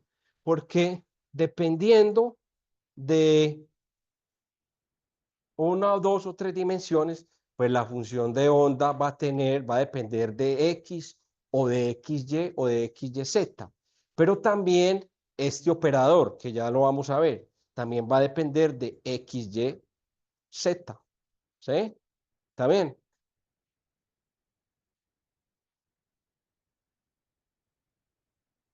Tercer paso, vamos a resolver esta ecuación.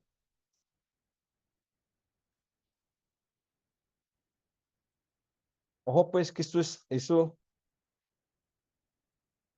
vamos a resolver qué es lo que nos interesa de esta ecuación. Mire que esto, en esencia, resolver problemas en mecánica cuántica se convierte en un problema de álgebra lineal. De esta ecuación, ¿qué nos va a interesar? Como esto es la ecuación de autovalores o autovectores, miren que voy a poner aquí un símil. A por X es igual a lambda X. ¿Quién es aquí X? Las funciones de onda. ¿Quién es aquí el operador o la matriz? H, ¿cierto? ¿Quién es aquí el lambda? Va a ser este. Es un problema de autovalores. Entonces, cuando vamos a resolver esto, ¿qué nos interesa? Nos va a interesar Las autofunciones, las voy a escribir aquí.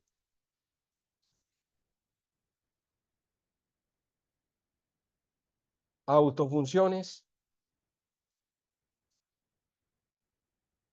y los autovectores. Lambda 1, lambda 2, lambda n. Entonces siempre vamos a hablar de autovalores y autovectores.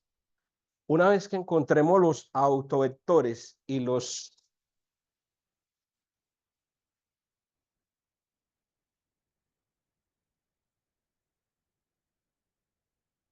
Una vez que encontremos las autofunciones y los autovectores, ya quedó completamente resuelto el problema.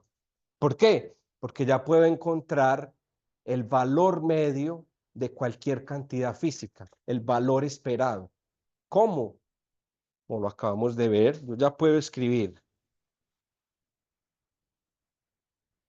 ya puedo encontrar. El paso 4 es, yo ya puedo encontrar cualquier valor esperado de mi sistema de esta manera. 1, por ejemplo, el valor esperado en el estado 1 es este. Si quiero el valor esperado de este operador en el estado 2, entonces pongo el 2. Si quiero el valor esperado en el estado 3, pongo el 3 y así sucesivamente. ¿Listo? Y estos autovectores, perdón, aquí son autovalores. Disculpa, aquí son,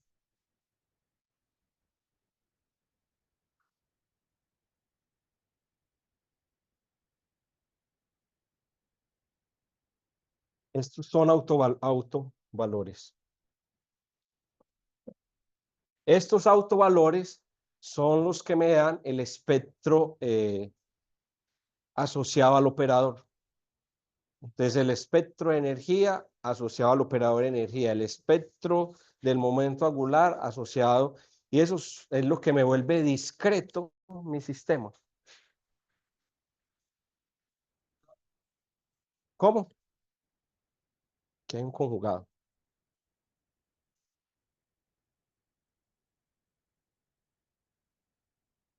Jóvenes, hasta acá tienen alguna pregunta. Entonces, de nuevo, voy a repasar los pasos que vamos a utilizar. ¿Qué es lo que vamos a cambiar? Va a cambiar la energía potencial. Paso número 1. Vamos a identificar en todos los problemas la energía potencial. Paso número 2. Identificar si el sistema está en una, dos o tres dimensiones. Paso número 3. Resolver esta ecuación de autovalores y autovectores.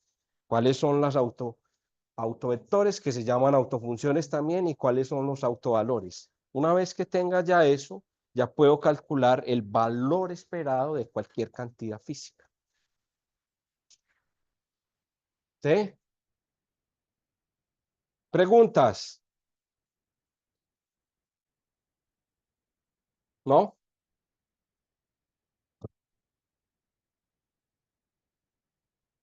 ¿Todo bien?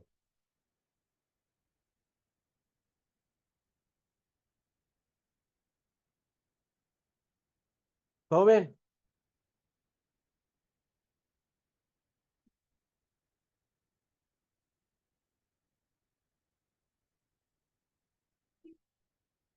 ¿Cómo, cómo? Ya lo vamos a ver, ya lo vamos a ver. Aquí estamos sentando las bases, sí. Bien, muy bien.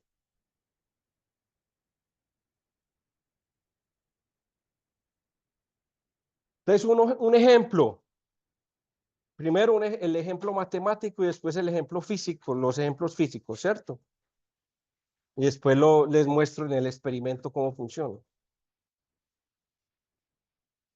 Ejemplo, operador momento lineal en una dimensión.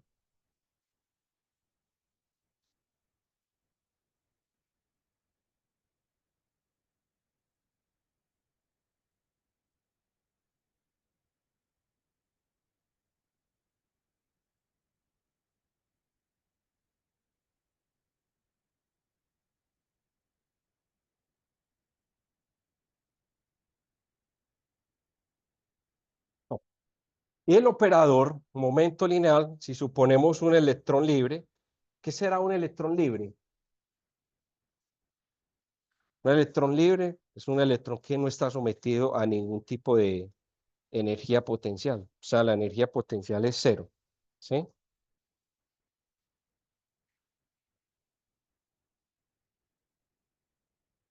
Muy bien. El operador P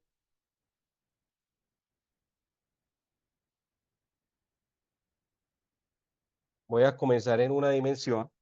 Esto lo voy a llamar el eje X. El operador P va a ser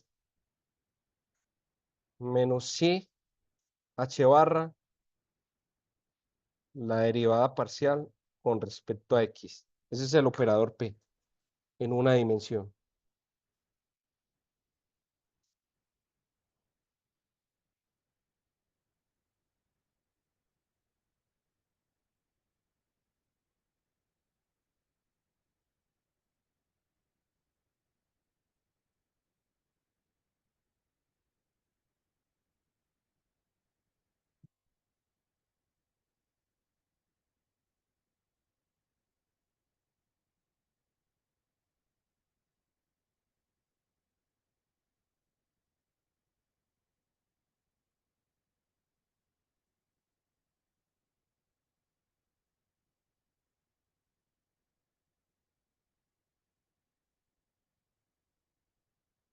Ustedes van a mostrar, van a hacer ahí, cuál de estas funciones que yo le voy a poner acá es autofunción y el autovalor de este operador. ¿Será esta?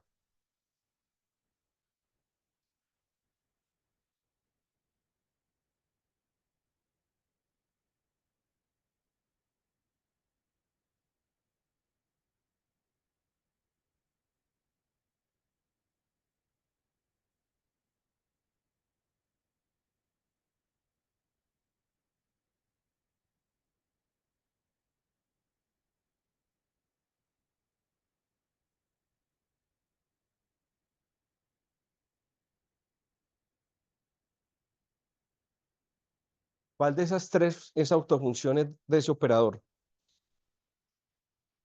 ¿Cómo harían eso? Mm.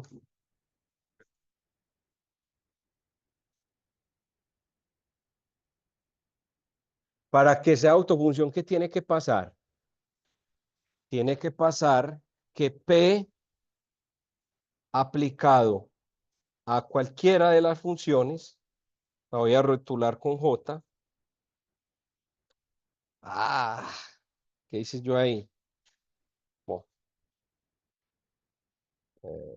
P aplicado a cualquiera de las funciones tiene que ser lambda veces es, si esta es autofunción de P, tiene que pasar que es P aplicado a esta función me dé lambda veces la función. Si no da eso, entonces no es autofunción. ¿Listo? Entonces, díganme ustedes cuál de estas tres funciones que yo puse ahí es autofunción de este operador. Háganlo, ahí, háganlo.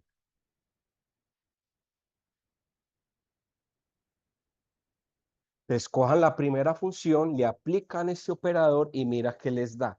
Si les da lambda veces un número, la misma función, entonces es autofunción. Si no, no es autofunción. ¿Sí? Díganme ahí a ver cuál de esas es autofunción, o si todas son, puede ser que todas. Mm.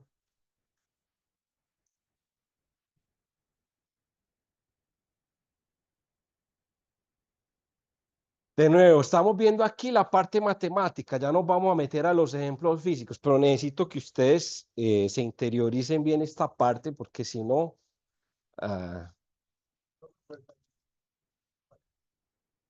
no, pero no es que me parece, hay que hacerlo, ¿cierto? Hay que hacerlo. ¿Mm?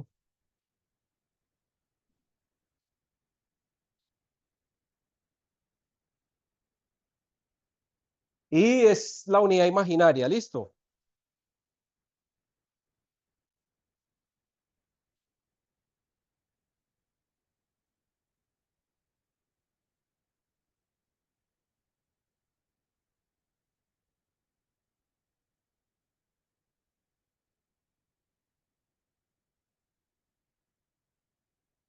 A ojo no, hay que rayar. A ojo no, hay que rayar porque si no, en los exámenes tienen que rayar. Este curso es de calcular, de hacer cálculos. ¿Mm?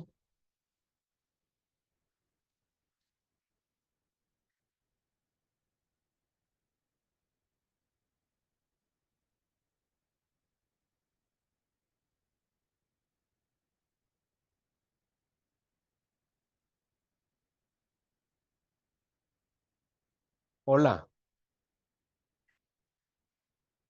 Así, claro. Vamos a hacer el primero, claro que sí. Te voy a mostrar que voy a ver si la primera función es autofunción de P. Entonces le voy a aplicar P a 1, ¿no? P a la primera autofunción. P aplicado a 1. Entonces, ¿quién es P? Es menos I, H barra, como la función depende solo de X, puedo cambiar esa derivada parcial por una derivada total, ¿no? La derivada con respecto a X de A seno de KX. Esa A es una constante, ¿no? A es una constante, entonces sale la derivada y voy a derivar el seno. ¿Cuál es la derivada del seno? Coseno por la derivada interna. Entonces me queda K por menos I, H barra, coseno de KX. Pregunto, ¿esto es igual a un lambda por la misma función? No. Mire que aquí, esto yo no, nunca lo voy a poder transformar en un seno de KX. Entonces no es un lambda. Por lo tanto, la primera no es autofunción. ¿Está bien?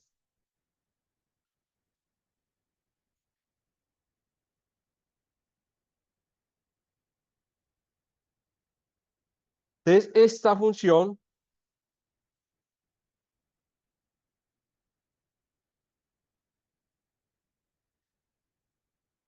no es autofunción. ¿Sí o no? No es autofunción. Ahora, la segunda. Ustedes me aplican lo mismo.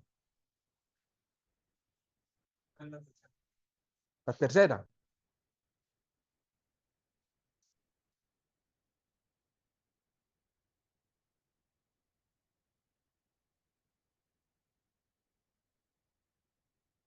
La segunda les dio autofunción o no.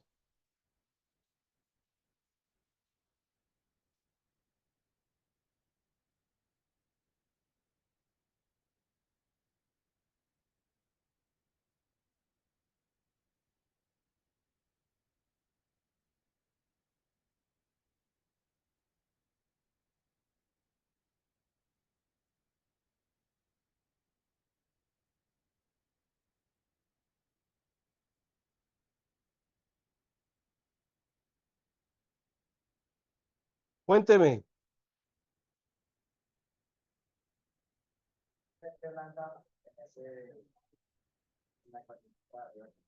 No, el lambda es genérico. Te puede dar un K, te puede dar A. El lambda es el valor genérico, pero te puede dar aquí, por ejemplo, A por X, A por K, ¿cierto? Depende de cada operador. El lambda depende de cada operador. Sí. Jóvenes, ¿están teniendo cómo funciona esa? Si se ve por qué no es autofunción, porque yo no puedo escribir eso como lambda veces el seno de nuevo, ¿sí? Me dio esto, yo no lo puedo escribir como lambda veces. Ahora que este operador era una derivada parcial respecto al tiempo, o algo así mencionaste sobre este. No, no, este es h barra, este operador es la derivada con respecto a x. Sí, este sí, pero H barra. H barra es la constante de Planck a h sobre 2pi. ¿Mm? Bueno, el segundo les dio o no. No. A ver, vamos a hacer el segundo, ¿no?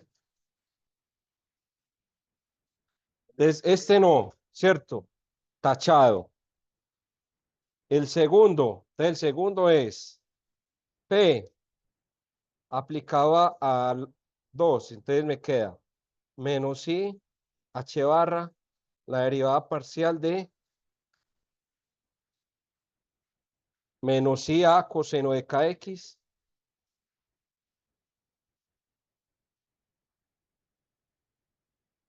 entonces aquí me da menos por menos me da más y al cuadrado y por I me da I al cuadrado que es menos 1, ¿no?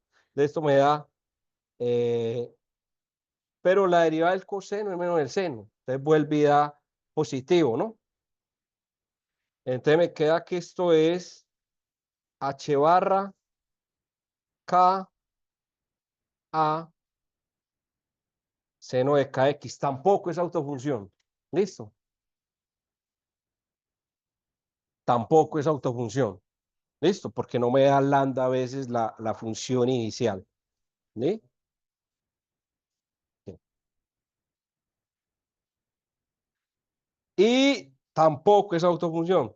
Vámonos para la tercera.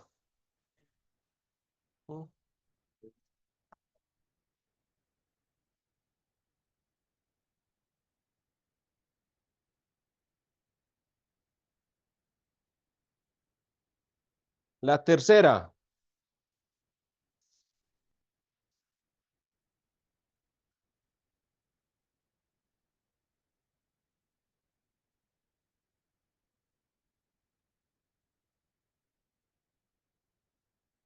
Tampoco. ¿Cómo?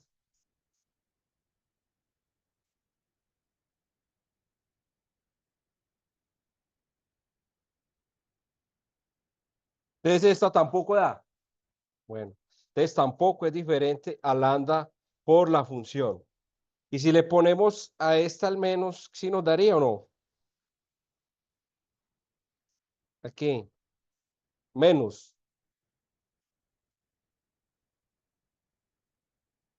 Está 4.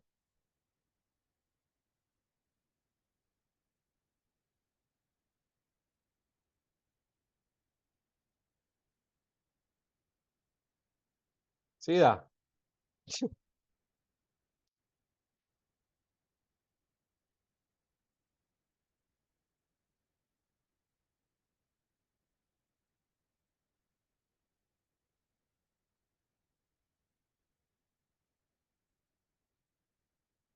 Muy bien, ¿se entiende entonces cómo es eso? ¿Cómo funciona?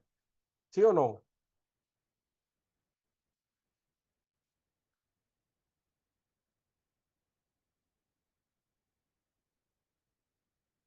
Mm. ¿Puede que se añadió después o era la tercera que ese sí era ¿Cómo? el último que rayó? ¿Ese sí era autofuncional, pero era el que se añadió después? Este último no es autofunción, ¿o sí les dio? Uno muy sencillo para que les dé autofunción. Este.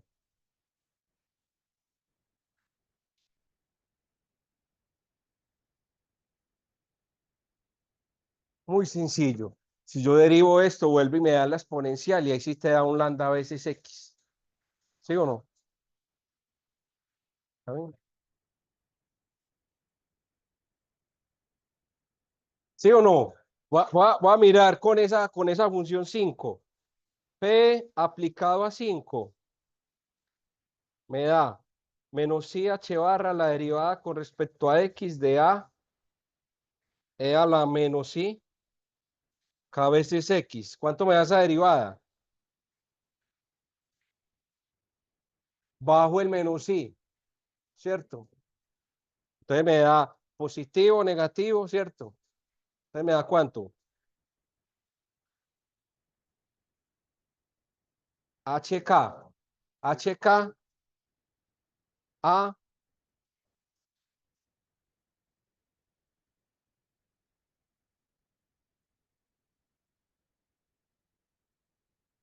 con un signo menos.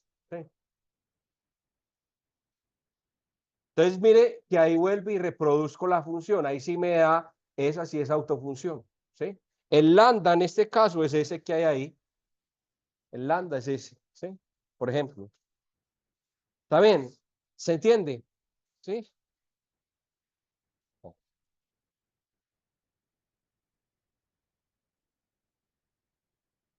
Entonces voy a finalizar con esto. ¿Cómo se escribe el operador momento en 3 dimensiones? Así.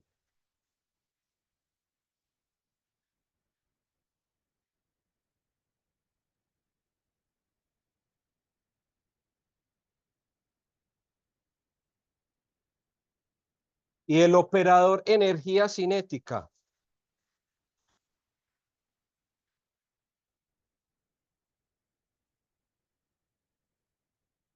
Ojo, pues que voy a finalizar con esto y ya la próxima vemos ya los ejemplos físicos. Desde el operador energía cinética, esto es menos I,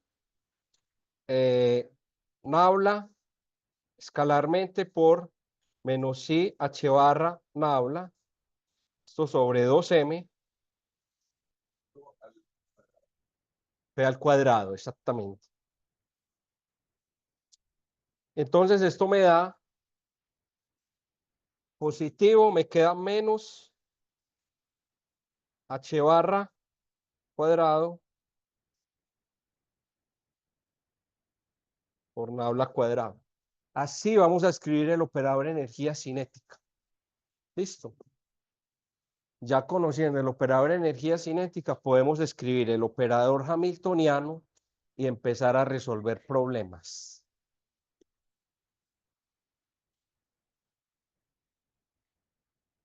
Desde el operador hamiltoniano, que es la energía cinética, más la energía potencial, va a ser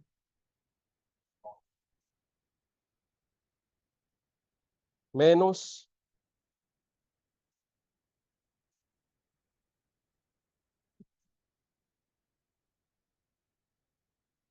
este es el operador que nosotros vamos a trabajar en este curso.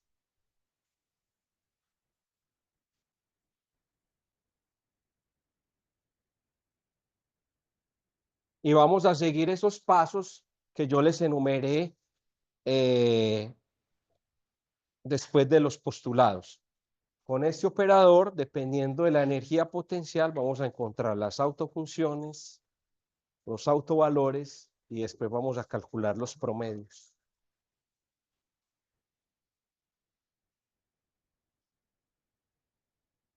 ¿Lo qué?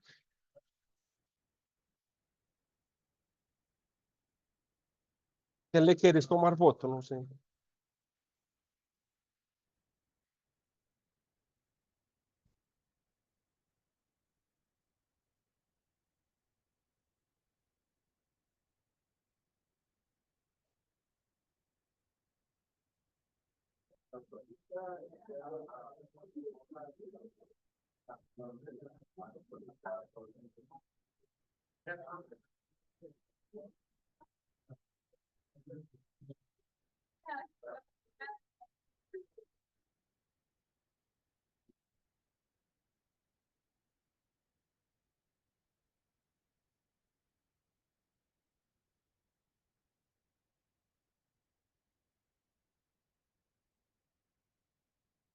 Listo, jóvenes.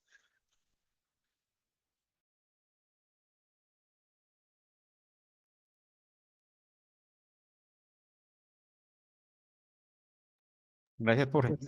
estén muy bien. Gracias, profe.